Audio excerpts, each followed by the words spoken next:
Hi, and welcome to Stamp with Ginny. Today I'm going to share with you how I made this lovely Kit Kat holder using the Country Home stamp set from the annual catalog and our fun new Snowfall Accents puff paint from the holiday catalog. So let me set this aside and I'll show you how I got started. I'm using a full sheet of our Pretty Peacock that measures 8.5 by 11, and I'm going to use my Simply Score tool, and I am going to score this at the 3-inch mark, the 3.5-inch mark, the 7.5-inch mark, and the 8-inch mark.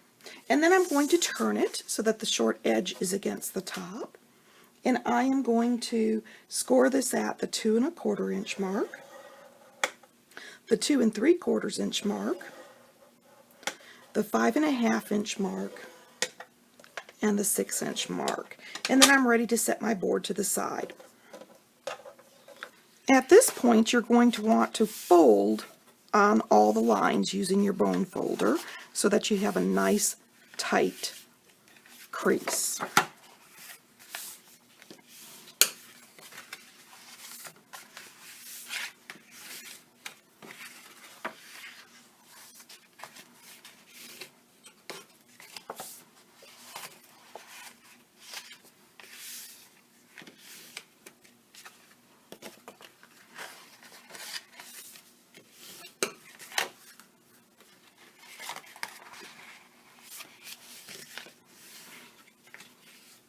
Okay, now that I've got that done and I've got all my score lines folded, I'm ready to do some cutting.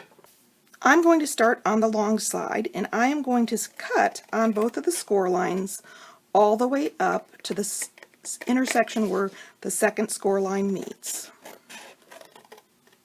And I'm going to do that on both sides.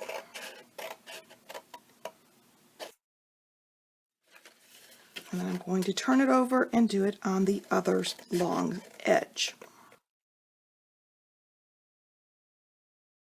Once I've got that done, I'm ready to turn it over and do the short sides.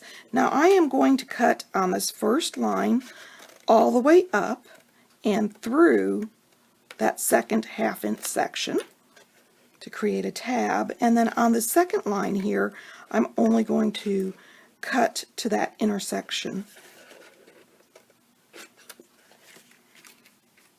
and remove that piece. And I'm going to repeat on this other side.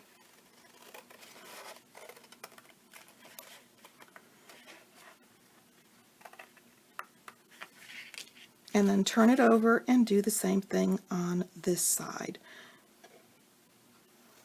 The first section here, I'm going to do both, and the second just up to that line.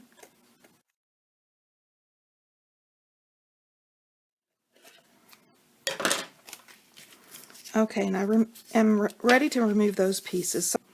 Okay, I'm going to start with my stamping. I'm using the Pretty Peacock Classic ink, and I am going to stamp my sentiment at the top here. I want to leave some area here for me to sign, and then I'm going to flip that over, and I am going to adhere this onto the Mint Macron cardstock piece that I have cut here. And then I'm going to bring over my holder. Okay, what I'm looking for is the top and bottom flap here. I want to bring the bottom one up and I want to bring the top one down. And I am going to add my adhesive to the center of the bottom flap here and to the top portion of my sentiment piece. And I am going to center that onto my piece. And if you want to put the Kit Kat bar in at this point, you can. It'll make it a little easier to press down, but you can also lift it up like I just did. And there we go. So that's the inside sentiment, and we're getting ready to do the outside. So let me show you how I did that. Okay, I've taken my Mint Macron piece of cardstock and run it through my die cutting machine with the stylish scroll embossing folder that you can find in the holiday catalog. I've got my sentiment piece on my chocolate wrap, and so I am ready to fold in the side panels. And I am ready to lay this down and add some adhesive across the center. Now I like to do this with the candy bar in it because that way I can apply the snail, and I am going to simply take my ribbon and wrap it around so that I know it's about halfway, and then lay that in the center on that snail that I just placed there. At this point, I'm ready to add that piece of scroll mint macaron cardstock to the front. I like to use the liquid adhesive for this because the embossing folder gives the cardstock some texture, and you know you get good adhesion that way since the multi-purpose liquid will move and fill those low areas. So I'm going to burnish that well. Once I've got that on, I'm going to set it to the side to dry, and I'm ready to work on the focal point here. So let me show you how I did that. I'm going to bring in my piece of Whisper White cardstock. I'm going to bring in the little picture image here. I find stamping this easier picture first. So I've got my tuxedo black and I've stamped that. And of course you need the tuxedo black to work with our blends. I love the bright color that they give us. And there we go, line up that two-step stamp and stamp. And I can set my ink to the side. And I'm ready to start coloring. I'm going to start with my Pretty Peacock. I just love this color. I'm so happy that we have it available in the blends. And I'm going to do a quick line across the top and down the side here where these speckles are, and then across the bottom and where the dark speckles are in the lower side. And then I'm going to quickly come in with my lighter shade, and I'm going to start blending that color by running over that edge and quickly going around the piece. These are alcohol markers, so you want to make sure you are moving fairly quickly with them so that you can blend the lines, because while the alcohol is wet, it's much easier to do that. So there we go, I've got that done, and of course my little oopses I can fix with my color lifter. And I'm ready to add my light Cajun craze here to these little flowers. Sorry, don't know what they're called, but I'm sure my son, who's a plant person, would know. Okay, I've added that. I'm going to take the dark Cajun craze and I'm going to fill in these little berries with the fine tip. And then I'm going to take my flare tip and I'm going to simply color in this little flower. That's straight coloring, I'm not doing any shading on these. And then I'm going to bring in my dark Old Olive and I'm going to color these two little circles down here. And the light shade of Old Olive, I'm going to fill in this little petal here for the side petal. I'm ready to bring in my mint macaron at this point, and I am going to do a little bit of shading, but it's quick and easy shading. I'm simply going to color on these little lines to give it some depth. Up here too. And then bring in my light mint macaron and simply go over that, filling in the rest of the leaf. Not really worried about a ton of shading on these, just adding the depth of color, and add that piece there too. You can even do the little stems here underneath those Cajun images. Okay, at this point I am going to cut out this shape using our stitched shape dies because I do not want them to flatten that puff paint when we do it.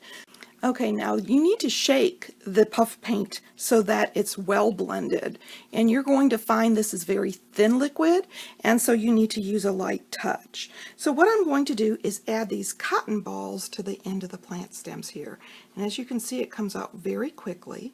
So I'm simply placing it on the cardstock. As a matter of fact, not even really squeezing the bottle, I'm just letting gravity take its toll and have it come out. These larger areas you can squeeze slightly in the center and then move the fluid around with the tip. So there we go. I've got all my cotton balls, and you do want kind of a mound on your piece so that it'll puff up. Sorry about the noise here. I'm going to turn on the heat tool, and I am simply going to run this across. Now you don't want to stay in one place because you could burn the cardstock, but you do want to move this around, kind of focusing on each flower as you go, and the magic will start happening.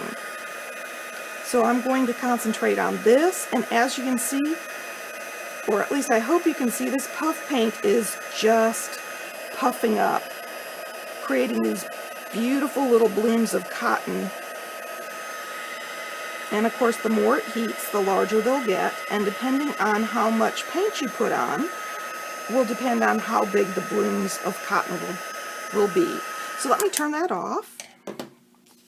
Is that not the coolest thing? I just love this Snowfall Accents puff paint that we have in the holiday catalog.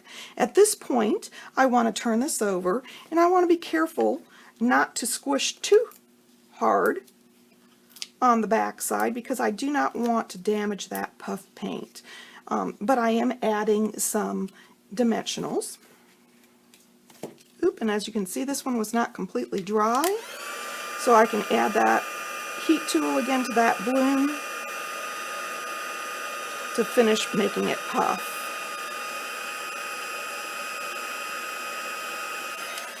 No harm in going back. So I'm bringing in my candy wrap again, and I'm going to remove the dimensionals. And I'm going to add that to the center. Is that not beautiful? And at this point, my wrap is done. So let me show you the back side here before I tie the ribbon. We've got our sentiment. The candy is inside. We're going to take that ribbon, put it around to the bottom side and bring it around. And then you're going to simply tie a bow with this beautiful lace ribbon. While it's not white, it is a ivory shade. I think it looked lovely with this project. And you can adjust that ribbon as desired and trim the ends.